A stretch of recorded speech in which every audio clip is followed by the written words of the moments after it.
Hello and welcome to Mandarines.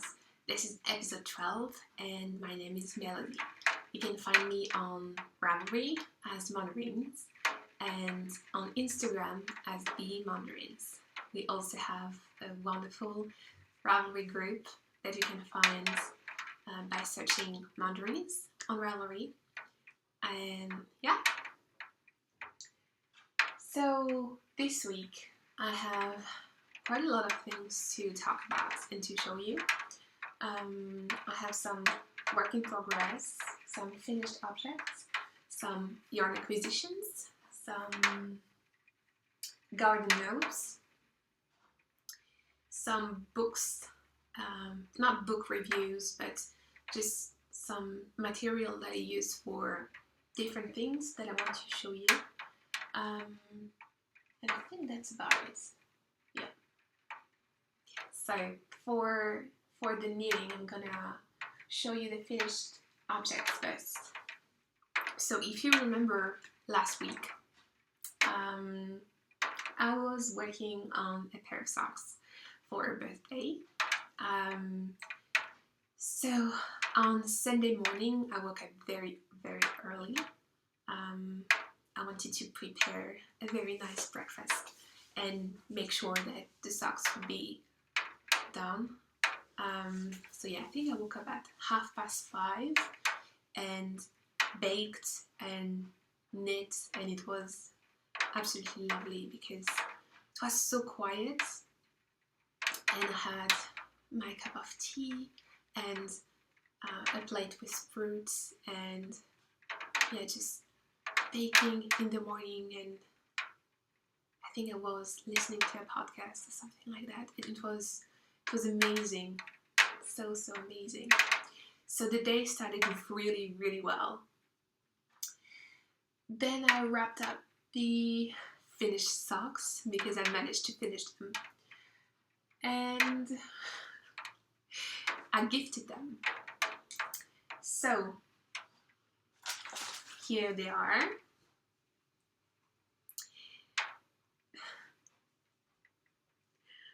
So the first sock, here it is. I still have to wig in the end. I know this is not this is not so nice to give someone socks like this. Hey, that's your sock. This is not very nice, I know, but I will explain. So I finished the first one that fits like a glove. Then I worked on the second sock. So if you can see, it's matching, right? But when I reached the heel, I don't know what happened. Starting from the heel, it doesn't match anymore. And the problem is like when he tried them on, so the first one fits perfectly, and the second one, on the calf, it's totally fine, though it's a little bit short, and on the foot, it's too narrow. I don't know what happens. I thought they were the same, but when I put them next to each other, they don't look the same at all. So I will have to read back up to the turn and redo the foot.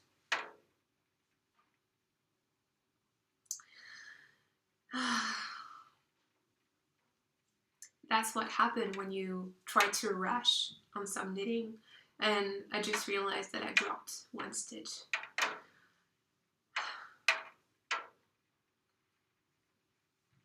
He enjoyed the breakfast though. That was a really, really nice breakfast. He loved the socks, obviously. His grandmother knitted him a pair of socks, and in the winter he's wearing them every day in his shoes. So I know that this is something that he will cherish a lot. So I will rebag the second sock and reknit it. Not now, but I will do it. So that's the first finished object. Then I'm going to show you the yarn acquisitions and talk about the work in progress and one last finished object. So last week or the week before, my friend Ida, she went to London for a business trip, and she told me that she will have a lot of time to go and look around and most probably stop at Loop, London. So here in Latvia we have a couple of yarn shops, but they don't carry a big range of yarns at all. They don't have any American yarns, or they don't have anything famous. I think they just have Rowan yarns, and that's it. Then they have some Latvian wool and a lot of acrylic and not natural yarns. Some yarn from Italy, and nothing that I would buy. So I do 90% of my shopping online. So when she told me that she was going to Loop, London, and asked me if I would need something, I could not say no, obviously. So I've been following Loop London on Instagram, and I've been reading her blog for quite a while, and I've been to their online shop many times just to look at what they have, because I think that's the way they take the picture. The colorways are very accurate. So yeah, when I'm not so sure about the colorways, I usually go to their website and I'm more or less sure that it's quite accurate. And I was right.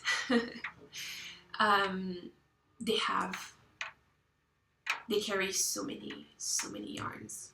I think if I would ever go there, I would get a bit crazy. Ita told me that there's 2 saris. On the first one, well, she went there a couple of times, and the first time she didn't know that they had 2 saris, and she told me that there's yarn everywhere. So yeah, when I went to the online shop, that was already really hard to choose something, because there's so many things that I cannot have here in Latvia that it was a bit overwhelming. I made a list, like I think I had 15 skins, and then I had to select. I had to be reasonable and select just a few. And the problem with Loop London is that they carry almost all of the colors in the yarn that they carry, which means that, for example, I think the Turn, Queens and Company Turn, they have all of the colorways, and that's the same for a lot of yarns. And choosing colors is always a challenge for me, mostly because I'm always drawn to the beautiful pinks and soft reds, and yeah, these colorways are really appealing to me, and I'm really trying to stay away from them, because they are calling me, and I don't want to have my wardrobe only with these colors, because I love the way they look, and I love to have a couple of accessories with these colors, but if I have my whole wardrobe with these colors, that would be a bit weird. I'm trying to incorporate more neutrals in my closet, so then I can mix and match the pieces that I have, and then I can play more with colors for the accessories. For a hat, for example, if I wear a mustard dress, and then I have, let's say, I don't know, an ocean blue hat, that would be a bit weird. That would be totally out of my comfort zone. So if I wear something very neutral, then I can play more with the accessories. So what was my point? So yeah, I try to stay away from the beautiful pinks. That's the first thing that I look at. I'm always drawn to these colors, and most of the time that's the first color that I select, and then I try to have a second look and imagine what I could do with the other colors. So this time I've been very reasonable, both on the number of skins that I selected and on the colorways that I chose. So I'm very, very proud of myself. Though I wish I had gotten more. So the very first skin that I got is this one, this beautiful blue-gray from Queens & Co. It's the Finch. So I think it's their sport weight. It's 100% American wool, and there's 200 meters, 202 meters, which is 221 yards per 50 grams. And the colorway is called Cumlian's Ghoul. Really sounds like something out of Lord of the Rings. And yeah, I've been dreaming of these shades of blue for some reason. I don't wear a lot of blue at all. I don't think I have anything blue except for stripes, like white and marine navy blue stripes shirts and things like that. But other than that, I don't have a lot of blue. But this very blue is between blue and gray. It's not very, very blue. I absolutely love it. I don't know what I'm going to do with it yet, because 200 meters, I could make a hat. I could make a hat with it, or probably a pair of mittens, but I'm not so sure. So because I'm not sure, I don't have anything in mind for any of the yarn that I got. That's why I decided to get only one skin, just to try it out, try a couple of stitches, see how the yarn knits up, and yeah, things like that. And if I need more, then I would definitely place an order online. I found a couple of shops in Europe that carry Queens & Company, and if I go, I'm going to go to Paris in a bit more than a week, and there's Loisivete that carries Queens & Co. I don't know if they have Finch though. I will go and see what they have, but if I need anything, I will most probably stop there and get more. I just love it. Love it, love it, love it. So I'm very, very pleased with that.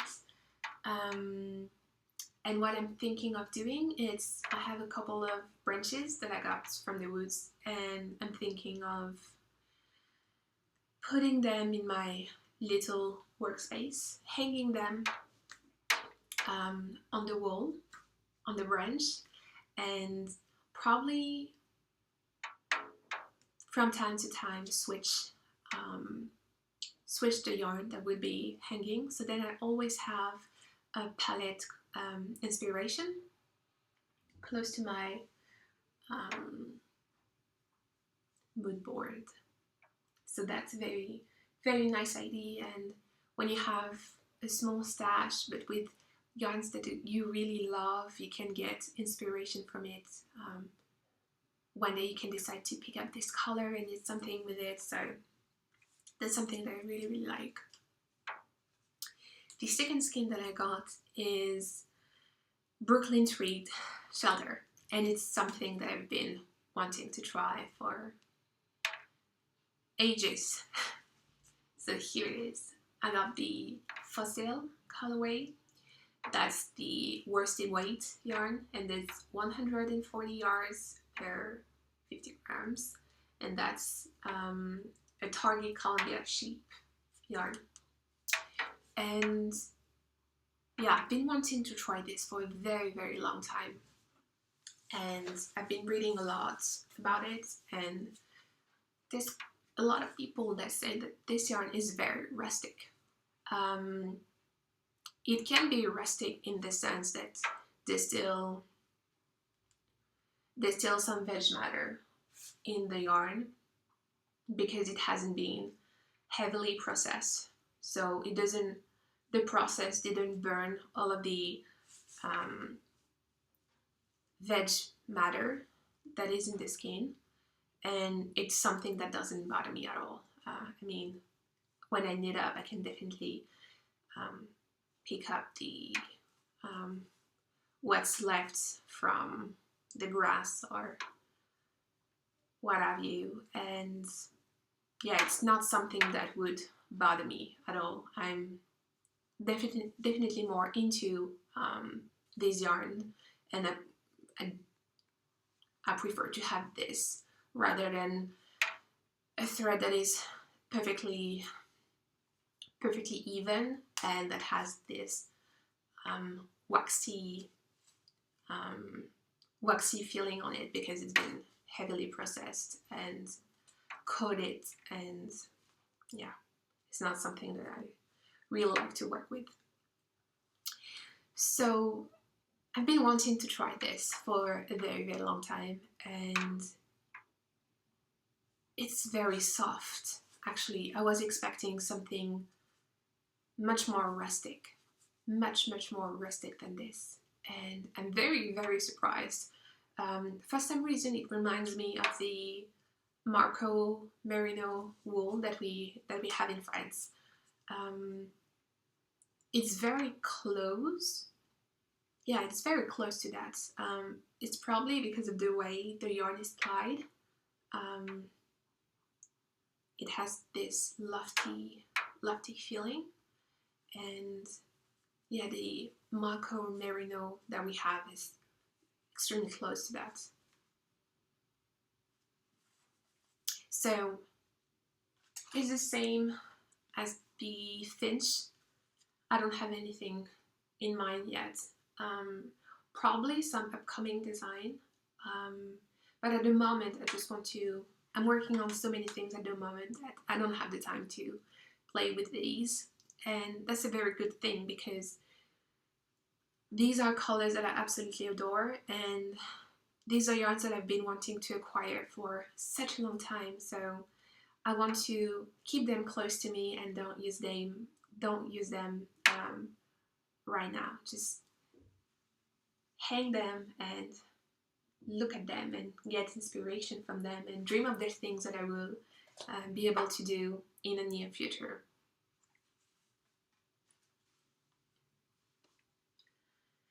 Last but not least, I got another skein, and here it is. It's the Quince & Company Turn, which is a blend of 75% of wool and 25% of silk. And there's 202 meters per 50 grams, and that's the terracotta colorway.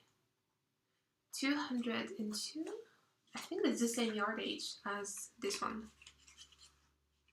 202 per 50, yeah, so it's fingering weight actually. I thought it was but it's fingering. So I got this one and I love this color. So I said that I've tried to stay away from the pinks and my usual color palettes, but for my defense, I already had 2 skins of this gorgeous colorway and I needed one more to finish my shawl. So that's my excuse to get this colorway. I don't feel guilty about it at all. It's absolutely gorgeous. Which leads me to the last finished object.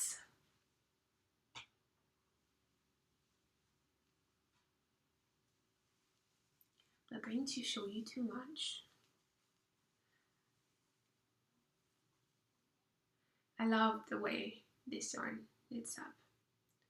So that's the last shawl that I've been working on, and at the moment it's being test knit by my wonderful team of test knitters.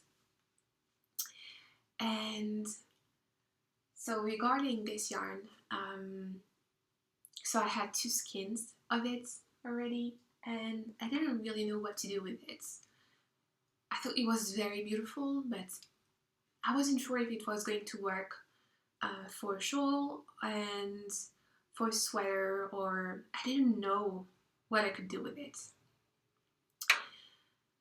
But when I blocked the shawl, the yarn bloomed so much, and at that moment I was able to see all of the possibilities that I would be able to, all of the things that I would be able to knit with this yarn. I've been wanting to get all of the colors ever since I finished my shawl. I could definitely see myself wearing some kind of loosely fitted cardigan, some kind of boxy cardigan, or even something very fitted, because there's something absolutely beautiful with this yarn. I think it might be because of the silk content. There's a lot of shine, a lot of light in this yarn. I don't know if you can see. It catches the light very, very well. And obviously I'm in love with this color, but I don't know if they have this colorway in Terra in the Tern, but I could see myself wearing a cardigan in this color so much. So it's been absolutely wonderful to knit with this yarn. It's, I don't know, it's soft and rustic at the same time, so it doesn't slide on the needles too much. Yeah, just lovely to knit with it.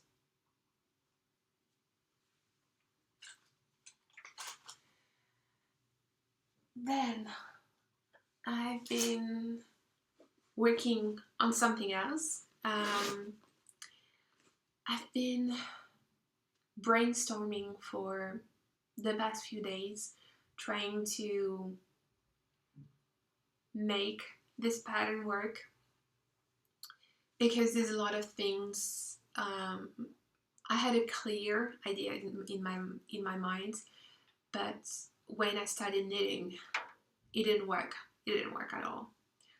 There's always something that happens between what you have on the paper and what happens when you start knitting, at least in my case. So yeah, just a lot of brainstorming this week. I started, so I'm making a hat, and I started knitting the brim, I think on Sunday. So the brim was done, and I knew how many stitches I was going to need, so that was done. And then I only started knitting on the actual body of the hat yesterday. Yeah, it's been a lot of thinking and charting and trying to figure things out, and that's one of the reasons why I don't have that many things to show you every week, because most of my knitting is actually work knitting. I think I don't have any personal knitting except for the unmatching socks. And so the knitting only happens at the very end. When you're designing, there's a lot of charting and thinking and designing. I mean, all of the designing basically that happens before the knitting, before the actual knitting. So the knitting is almost like the reward at the end of the designing, and still there's sometimes things that happen, and then you have to go back to the pencil and paper and figure things out. So, not showing you too much, but that's how much I got.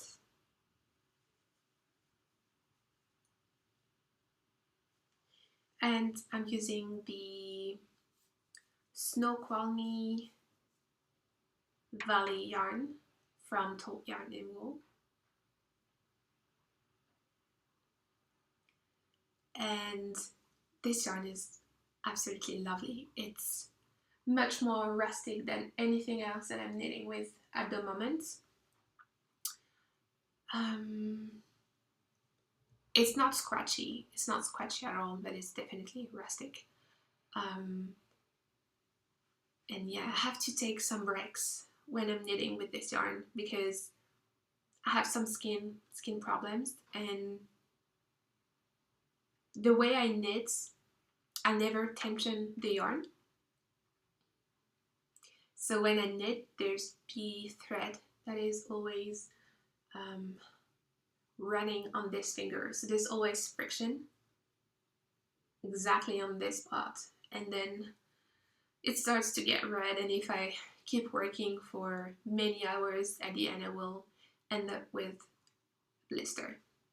So I have to take some breaks, and what I do is I always put some masking tape around my finger, so then it doesn't hurt or anything. I'm gonna try to show you how I knit.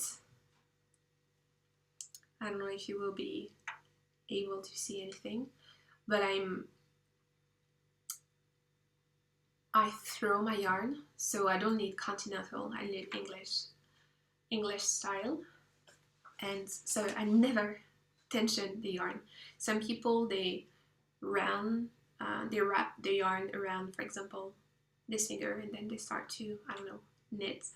But the way I learn through YouTube, I don't know, that's the natural position that I got, and then it's really hard to switch to something else when your fingers are so used to something. So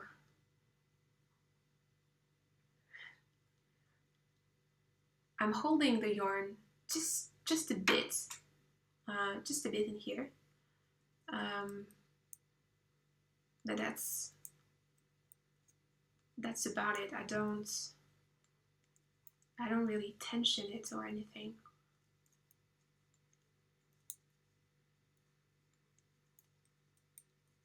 So that's the way I knit. It's probably not the fastest way, but when I have rows and rows of stockinette, I can be pretty very fast, especially if you have the knitting on your lap. It goes really fast.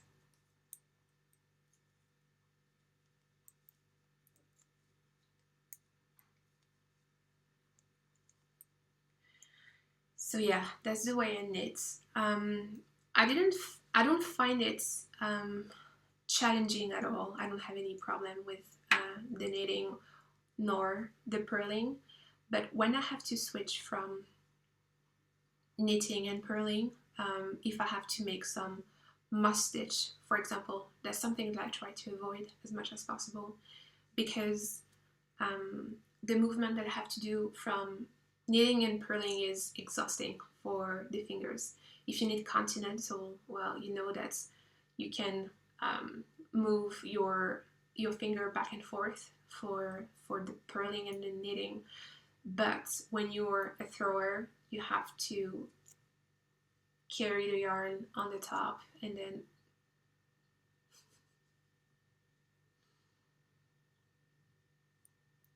so you have to carry the yarn on the back of the work, purl, bring it on the back. It's very exhausting and it's very slow.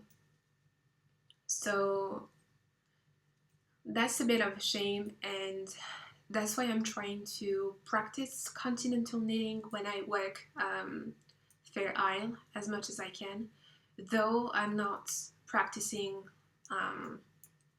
the pearl stitch when I knit continental, when I knit Fair Isle, because I always knit in the rounds, so there's no purling. But it's a bit of a shame because I really love the texture of the moss. Is it moss stitch? I think, and like double seed stitch. Everything that has a bit of texture. It's usually done with a pearl stitch. So finishing my row. And I don't know if I've told you that. I think I never mentioned the needles that I'm using.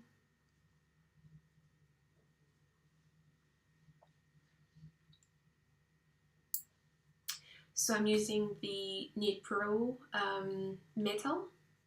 I don't know if they have a name, but that's the needles that I use like most of the time, especially when I do some design, because they're much faster than the wooden ones. I have wooden needles as well. I think it's called the Symphony. It's from Knit Pro, and it's how's it called in the US?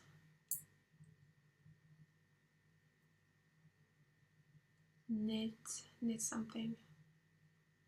I don't remember. But yes, I have 2 kits, and I really love the metal one because the tips are very sharp, and most of the time I do quite a lot of lace, so the sharp tips are very useful.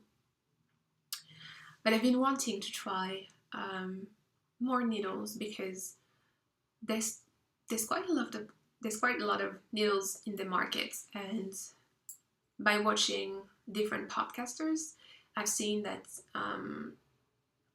some of them use Haya, for example, or I don't know, there's like so many different needles, and for some reason I started with the metal needles from Knit Pro because it was the cheapest option. But now that I have a bit more of experience, I really want to try new things and see if there's something that I would love even more. I had a couple of problems with the cables. Sometimes I have a pair, I think, and the cable just broke. So I had to glue the tip of the base of the needle. Other than that, yeah, no major problem with the needles. I just want to try new things, because if you don't try, you don't know if you will like it or not. So yeah, that's it for the knitting this week. Quite a lot of things, actually. Then the garden notes. It's been raining like crazy here. Right now the rain just stopped, but I don't know if you could hear at the beginning of the podcast. I'm recording in the kitchen again this week because it's raining, so the weather is very gloomy. It's dark inside, and I don't have a lot of light, so I'm trying to record in one of the rooms that has the more light. And yeah, just in a couple of days, because of the rain, everything has been growing so fast. The trees are almost in bloom and yeah, there's more and more flowers popping out. It's been crazy just in a couple of days. And as you know, I'm growing more things. I'm growing things indoors. And 3 days ago, we planted some rye because we want to experiment with different things. And it's been growing like crazy, especially during the night for some reason. So I don't know if like the moon affects the growth of the plants, because all of my pots, they are in the other room, and during the day we don't have that much sunlight, but during the night we have a lot of moonlight. And I was wondering if you know the moon is affecting the growth. So that's how much it's been growing in just a couple of days. And every time that I go and see, it's growing even more. So I don't really know how it works. I know that rye grows in very poor soil conditions. That's why we wanted to try. There's quite a lot of roots at the bottom. So that's the rye. I just have a few containers to show you. There's many more in the other room, but I just wanted to show you a couple of them. Here we have one radish.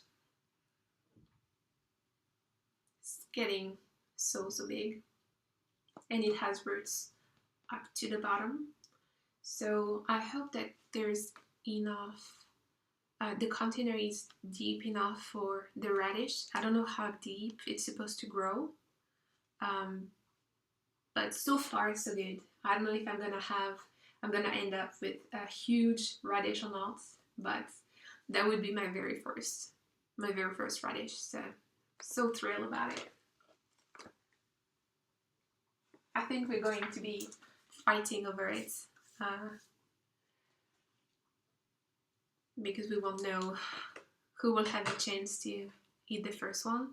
And last year we were supposed to eat the very first tomato together, and I couldn't hold myself.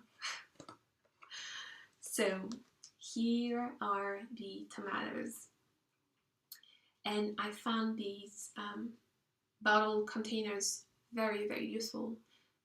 The other day it was the sun was shining quite a lot in the room, and I put my hand inside of the container and it was really hot. So I think they really like this. They're not ready to go out by any way soon, because I don't want them to have blight or any kind of disease because they don't have enough sun. I know that tomatoes are very robust. They can grow quite easily, but they're also very weak in the sense that they can get sick quite easily. So I'm trying to be careful. And last year we had a lot of rain as well, I think in May or June, and we started to have some spots on the leaves, and I researched a bit and they said it could be a sign of blight, like it could start, they could start to carry disease. So I brought them back inside, just to give them a bit more warmth, and I put them I put the one that could be sick on quite far from the good ones, because I know that the bacteria or the organism that creates the blight can go to the other plants by the soil or by the air. So I've tried to be really careful, and we got rid of the disease. So yeah, I hope we won't have any problem this year. And I don't know if you can see, but there's some small branches that start to grow between the two main branches. And with tomatoes, you're supposed to get rid of them. You're supposed to pruning the this part. Otherwise, you're gonna start to have a jungle everywhere, and you have to keep a few main branches so then they can carry more fruits. So I don't know if I should do it now. I still think that the plant is still quite young, so I don't want to damage it by cutting branches. So I think I'm gonna wait a little bit more. But it's been growing quite well. I'm very, very excited. We also have paprika in the other room, and the thyme didn't survive. And yeah, we also have calendula that is growing here. And I don't really know what to do with the calendula. I know that it can grow quite easily, but I don't know if I should replant it to a bigger pot, because I've seen a couple of pictures of, I mean, I know what a calendula looks like, and when it's outside, it's quite a massive bush, so we don't have that much space in here, so I don't really know what to do with it yet. I'm gonna try to see, still make some research and see if I can learn more about growing this specific plant inside.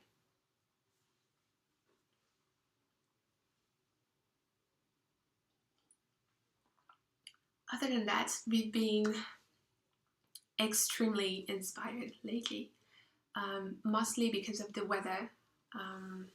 Winter is definitely gone, and we can feel that spring is almost here, if not here yet. And we know that the time will come very soon when we will be able to go outside and forage, get blueberries, and make tea, make jams. And last year we thought that we had enough, because I made almost 10, if not 20 pots of jams. I made rhubarb and apple and blueberries, wild blueberries that we gathered in the woods, and I thought that we would have enough for the rest of the year. I think in November we had one pot of jam left, one jar of jam left. So this year the plan is to gather as much as we can and spend as much time outside as we can. And I've been, when was it? Sunday, I think. Yeah, I've been walking outside for more than 2 hours, going to the woods, because I didn't have the time to go in quite a while, just to see what was growing. And I didn't see a lot of things yet. When you walk in the streets, you can definitely see trees that are blooming and things like that. But in the woods, it's still very quiet. There's not a lot of things. I haven't seen nettles yet, for example. The blueberry bushes are starting to grow. They start to carry some leaves. So yeah, not quite yet. And we've also been inspired by Japanese cooking. I mean, it's something that we've always been interested about. And recently we've been watching documentaries and movies, and we've been wanting to try a lot of Japanese recipes, Japanese pickling and Japanese preserving and many things. So I don't know if I've mentioned that before, but we're already quite into fermentation. We have 2 kombuchas, SCOBY, that we try to brew every other week. It's been quite, yeah, we didn't brew so much this winter for some reason, but now that the warmer days are coming, we want to have more fuzzy drinks, fuzzy beverage to drink, especially when the weather is very hot. We don't buy sodas or anything like that, so it's always refreshing to have something that you can drink and you know that there's not an awful amount of sugar or any other things that can be in a soda. So we have, yeah, we do kombucha, sauerkraut in the winter, so we're gonna be doing sauerkrauts very soon, and of course sourdough bread. So I have a couple of books to show you. If you follow me on Instagram, you've probably seen that here and there I post a couple of pictures of the bread that we're making, and there's always someone that is asking me for a recipe. So the problem with sourdough bread is you never know. I mean, we're not good enough yet to share any kind of recipe because every loaf of bread is different from the previous one. There's so many things that happen during the process of baking bread with sourdough starter that you never know if it's gonna work or not. I mean, in our case, at the moment, we're not good enough to share any kind of recipe. And sourdough starters might work, a recipe might work for someone and it might not work for someone else because of geographical conditions. For example, we've tried recipes from the US recipes, and it never worked for us. And then we've tried recipes from Ukraine and they worked. Maybe it's the yeast that is naturally present in the air. You get different results, but we've tried and failed many times. So yeah, we cannot share any kind of recipes at the moment. We're just trying to do different things with different types of flours, and yeah, I'm showing the beautiful bread, but it's always there's some days where the bread is not that puffy or the taste is not as good as it was the week before. So we're not professional at all. We're just trying to do things ourselves. But I could definitely recommend a couple of books. Yeah, we started with this book. It doesn't have that many recipes inside, but the pictures are really nice, and it can get you started. And of course, you can always make your own research online. You have to try different recipes. Try to get different starters and see what can work with you.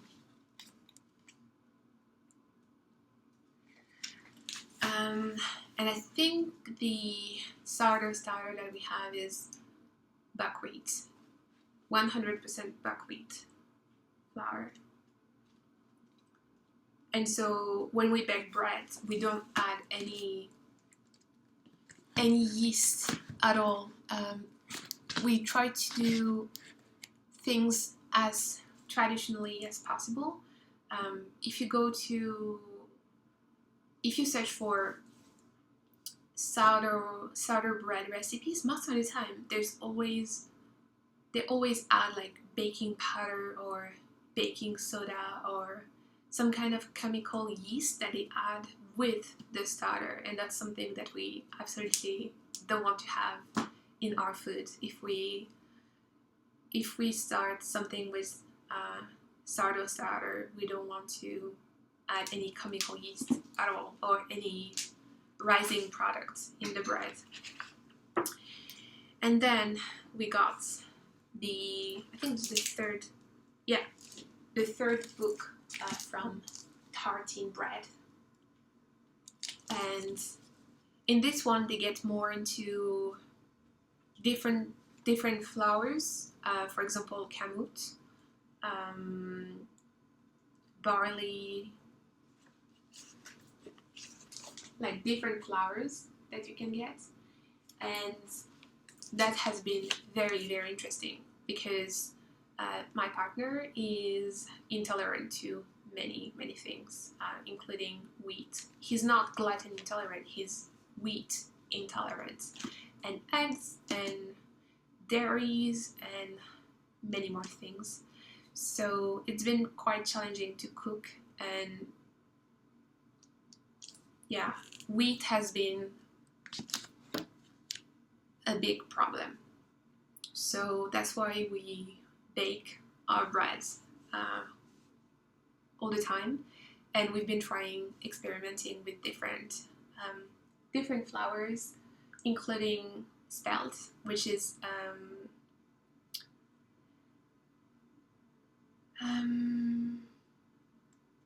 it's a type of wheat, but it's older than the wheat, and is the same with kamut and semolina.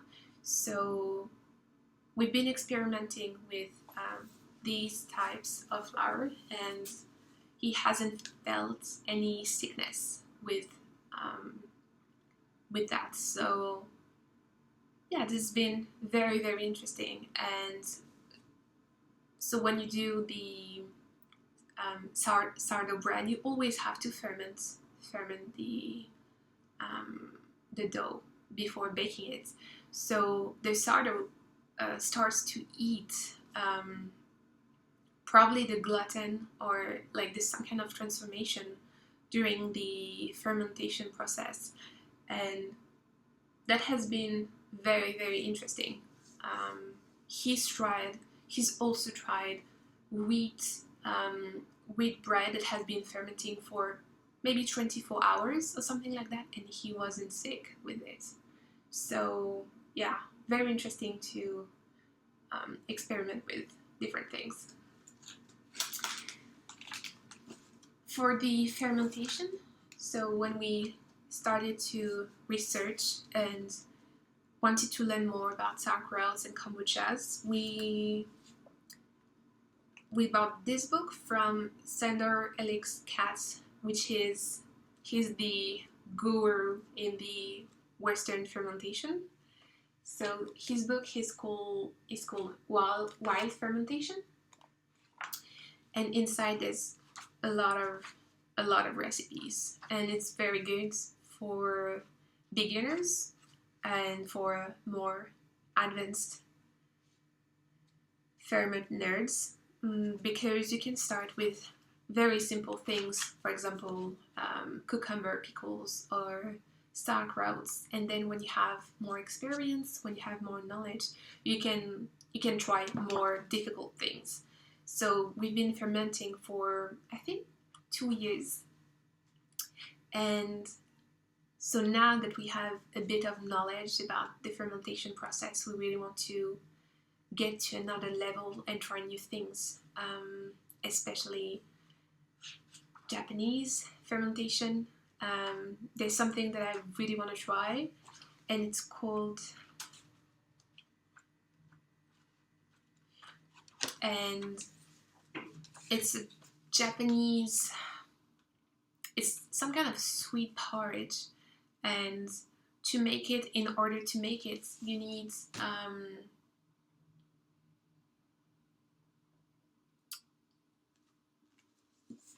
koji. Koji, which is rice that has been spread with a natural bacteria that will start to ferment. And when you make this porridge, then you can also make beverages, fizzy beverages for the summer, and kojis everywhere in the Japanese cuisine. You can use it to make miso, for example. You use it to make sake, you use it in many different things. So we're gonna be in Paris, hopefully, I think, yeah, not next week, in 2 weeks we're gonna be in Paris, because we're gonna be traveling to France before that, and then we're gonna be in France for another week. So we're planning to go to Paris and go to the Japanese grocery shop to get some things for fermentation. So yeah.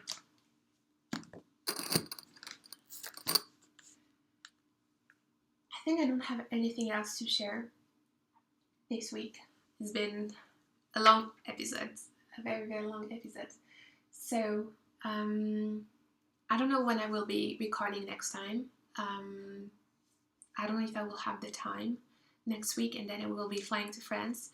And the first week I will be in the countryside, and my mom just told me that we don't have the Wi-Fi in that location, so I don't really know how I'm gonna be able to record or anything, because my idea was to shoot some small movies, a couple of minutes, and then upload them to YouTube just to show you the things that I've been doing during the day, because we're planning on doing quite a lot of things, so I thought that could be interesting. But if I cannot manage to do that, I will try to make a longer episode and probably include that in the next podcast or the one after. So I wish you a beautiful end of your week. I don't know if you're off on the 1st of May, but this weekend we're going to have a long weekend. So we're going away, spending time with family and cooking and having lovely time, chatting and playing games and just enjoying life. So I wish you a beautiful end of your week and talk to you soon. Bye.